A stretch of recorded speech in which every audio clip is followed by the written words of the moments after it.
Alors tout d'abord, je remercie tous ceux qui likent, tous ceux qui transfèrent, tous ceux qui relaient mes vidéos.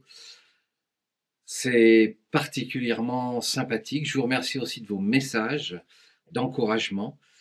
Et aujourd'hui, en fait, je voudrais répondre à tous ceux qui disent « Ok, tout ça, c'est bien gentil, mais on s'en sort comment ?»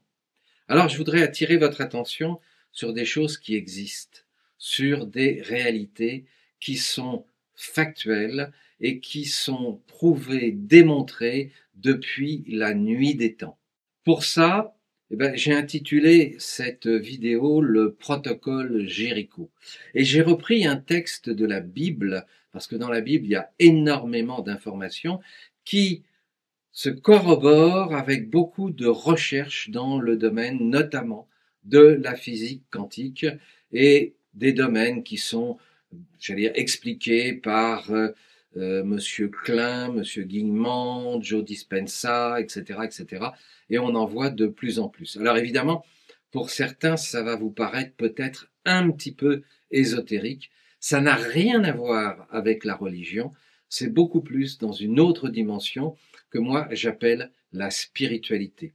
La spiritualité, c'est vraiment, j'allais dire l'art, mais cette capacité qu'ont certaines personnes à se connecter avec l'univers, avec le plus grand que tout, puisque tout est là, tout est à notre disposition, sauf que cela fait aussi quelques milliers d'années que nous sommes axés, branchés, formatés sur la matérialité et que de ce fait, bien peu de gens, mais toutefois ça s'éveille, s'ouvrent justement à cette dimension que j'appellerais spirituelle, mais qu'on pourrait aussi appeler quantique. Chacun prend les termes qu'il veut. On retrouve ça, bien sûr, dans la Bible. J'ai choisi le texte des trompettes de Jéricho pour vous transmettre cette information, mais après le texte, on en reparle. Alors, ce fameux texte de Jéricho, il est dans le livre de Josué, Josué 6, 2, 5. Ça raconte en synthèse l'histoire de Jéricho, qui était une ville qui était soi-disant imprenable, mais, voilà. Et ça a peut-être un rapport avec la situation que nous vivons à l'heure actuelle. Je vous laisse réfléchir à ce texte, et puis dans une deuxième vidéo, on ira un petit peu plus loin. Le livre de Josué. Jéricho était fermé, enfermé à cause des fils d'Israël. Nul ne sortait, nul n'entrait. Le Seigneur dit à Josué, « Regarde, je livre entre tes mains Jéricho, son roi et ses meilleurs guerriers. Vous, tous les hommes de guerre qui étaient autour de Josué, vous ferez le tour de la ville. Vous tournerez une fois, et tu feras de même 6 jours durant. » Donc 6 jours durant, ils ont tourné autour de la ville une fois. Devant l'arche, 7 prêtres porteront 7 trompes en cornes de bélier. Le 7e jour, vous ferez 7 fois le tour de la ville et les prêtres sonneront du cor. Quand retentira la corne du bélier, quand vous entendrez le son du cor, tout le peuple poussera une grande clameur, alors le rempart de la ville s'effondrera sur place et le peuple montera à l'assaut, chacun droit devant soi. Josué, fils de Nun, appela les prêtres et leur dit, « Portez l'arche d'alliance et que 7 prêtres portent 7 trompes en cornes de bélier devant l'arche du Seigneur. » Il dit au peuple, « Passez, faites le tour de la ville et que l'avant-garde passe devant l'arche du Seigneur. » Selon les paroles de Josué au peuple, les 7 prêtres portant les 7 trompes en cornes de bélier devant le Seigneur passèrent en sonnant du cor. L'arche de l'alliance du Seigneur les suivait. L'avant-garde marchait devant les prêtres, qui sonnaient du cor, et l'arrière-garde suivait l'arche. On marchait et on sonnait du cor. Josué avait donné cet ordre au peuple. vous ne pousserez aucune clameur, vous ne ferez pas entendre votre voix. Aucune parole ne sortira de votre bouche jusqu'au jour où je vous dirai, poussez une clameur, alors vous pousserez une clameur. L'arche du Seigneur fit le tour de la ville, elle tourna une fois, puis on rentra au camp pour y passer la nuit. Josué se leva de bon matin et les prêtres portèrent l'arche du Seigneur. Les 7 prêtres, portant les 7 trompes en cornes de bélier, marchaient devant l'arche du Seigneur en sonnant du cor. L'avant-garde marchait devant eux. L'arrière-garde suivait l'arche du Seigneur, on marchait en sonnant du cor. Le second jour, ils firent une fois le tour de la ville, puis ils revinrent au camp. Ils firent ainsi pendant 6 jours. Le 7e jour, ils se levèrent dès l'aurore. Ils firent le tour de la ville 7 fois, selon le même rite. Ce jour-là seulement, ils firent 7 fois le tour de la ville. La 7e fois, alors que les prêtres sonnaient du cor, Josué dit au peuple, « Poussez une clameur, le Seigneur vous a livré la ville. La ville sera vouée à l'anathème pour le Seigneur, elle et tout ce qui s'y trouve. Seule vivra Rahab, la prostituée, elle et tous ceux qui seront avec elle dans la maison, car elle a caché les messagers que nous avons envoyés. Mais vous, veillez à éviter l'anathème, de peur que, pendant que ce qui est anathème, vous ne rendiez anathème le camp d'Israël et n'y semiez la confusion. L'argent, l'or, les objets de bronze et de fer, tout sera consacré au Seigneur et entrera dans le trésor du Seigneur. Le peuple poussa la clameur et on sonna du cor. Lorsque le peuple entendit le son du cor, il poussa une grande clameur et le rempart s'effondra sur place. Alors le peuple monta vers la ville, chacun droit devant soi, et ils s'emparèrent de la ville. Ils vouèrent à l'anathème tout ce qui se trouvait dans la ville. L'homme comme la femme, le jeune comme le vieillard, de même que le bœuf, le mouton et l'âne, les passants, tous au fil de l'épée. Josué dit aux 2 hommes qui avaient espionné le pays, « Entrez dans la maison de la prostituée, faites sortir de là cette femme et tout ce qui est à elle, comme vous le lui aviez juré. » Les jeunes gens qui avaient espionné entrèrent, ils firent sortir Rahab, son père, sa mère, ses frères et tout ce qui était à elle. Ils firent sortir tout son clan et les installèrent hors du camp d'Israël. Alors, on incendia la ville et tout ce qui s'y trouvait, sauf l'argent, l'or et les objets de bronze et de fer, on les donna au trésor de la maison du Seigneur. Mais Josué laissa en vie Rahab, la prostituée, ainsi que la maison de son père et tout ce qui était à elle. Elle a habité au milieu d'Israël jusqu'à ce jour parce qu'elle avait caché les messagers envoyés par Josué pour espionner Jéricho. En ce temps-là, Josué fit prononcer ce serment. Maudit soit devant le Seigneur l'homme qui se lèvera pour rebâtir cette ville, Jéricho. Au prix de son premier-né, il en posera les fondations. Au prix de son cadet, il en fixera les portes.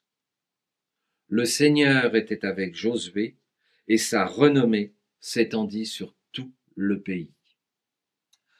Alors, évidemment, comme beaucoup de passages de la Bible, ce sont des métaphores, c'est une façon, au niveau spirituel et non pas au niveau religieux, de nous passer des messages.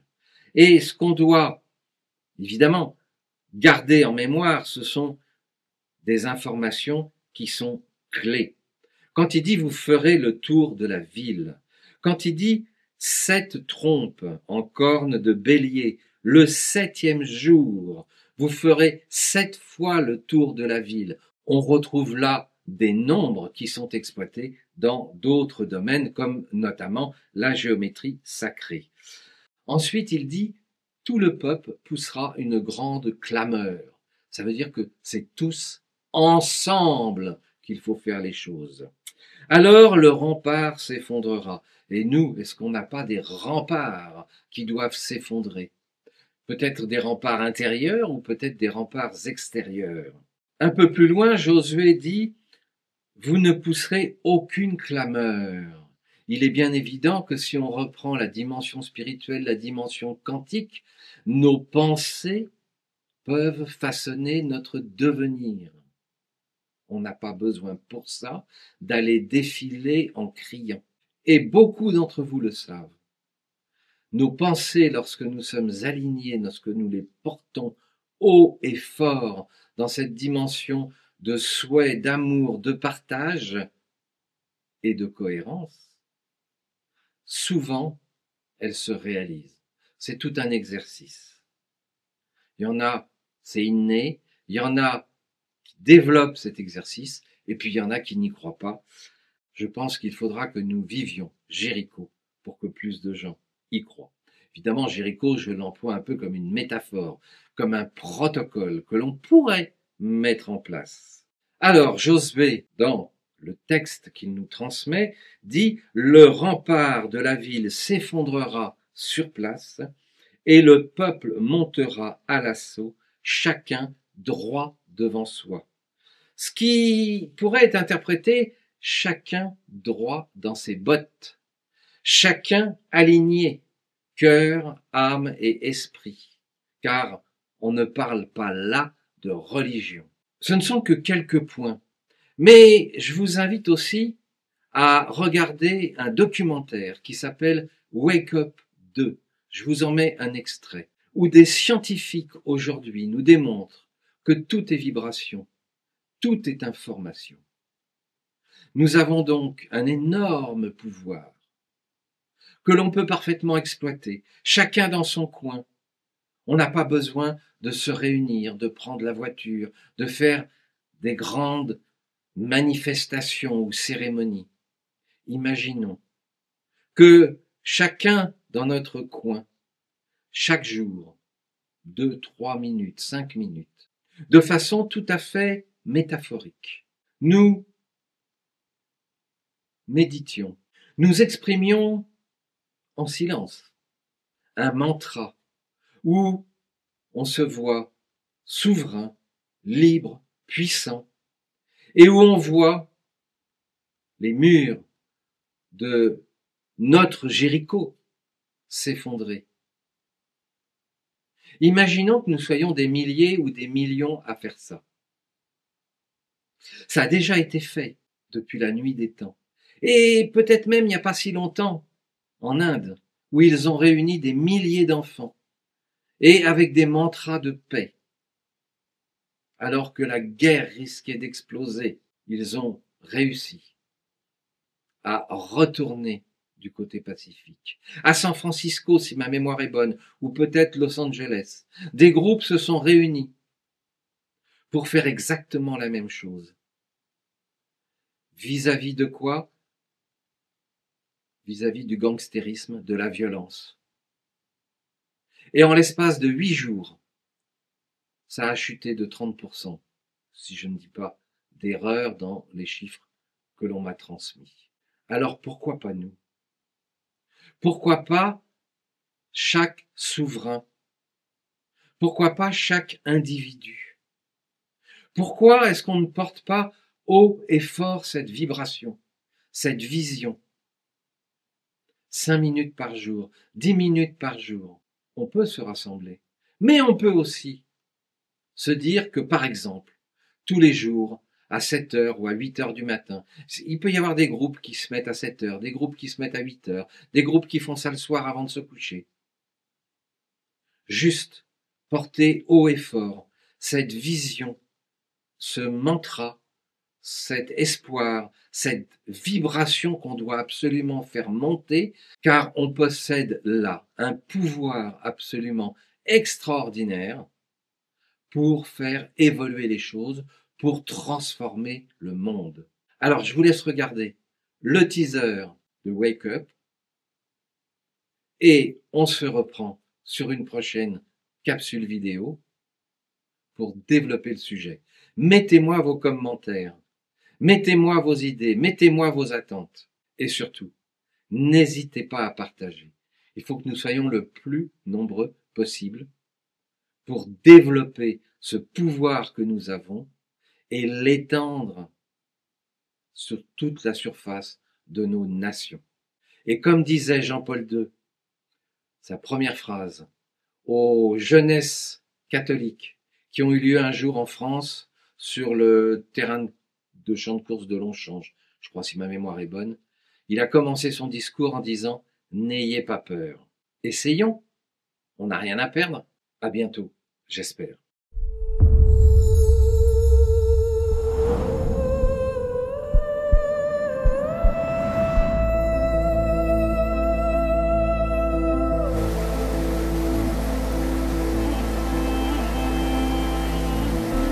Je suis vraiment intéressé par le vivant en tant qu'être humain et avec quel regard on regarde le vivant. Après, ce qui nous manque, évidemment, c'est l'ensemble des paramètres, et ça nous manque complètement d'ailleurs, c'est l'ensemble des paramètres qui conduisent à l'émergence du vivant.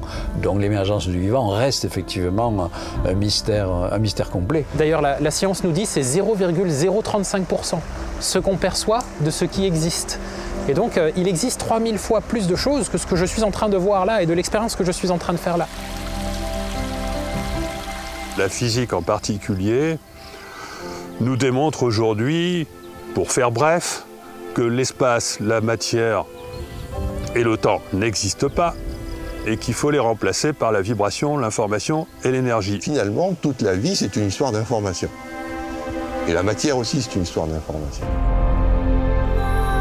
Et donc la vie, c'est pas simplement de la matière, c'est pas simplement de l'énergie, c'est aussi de l'information. La vie, c'est un triple flux de matière, d'énergie et d'information.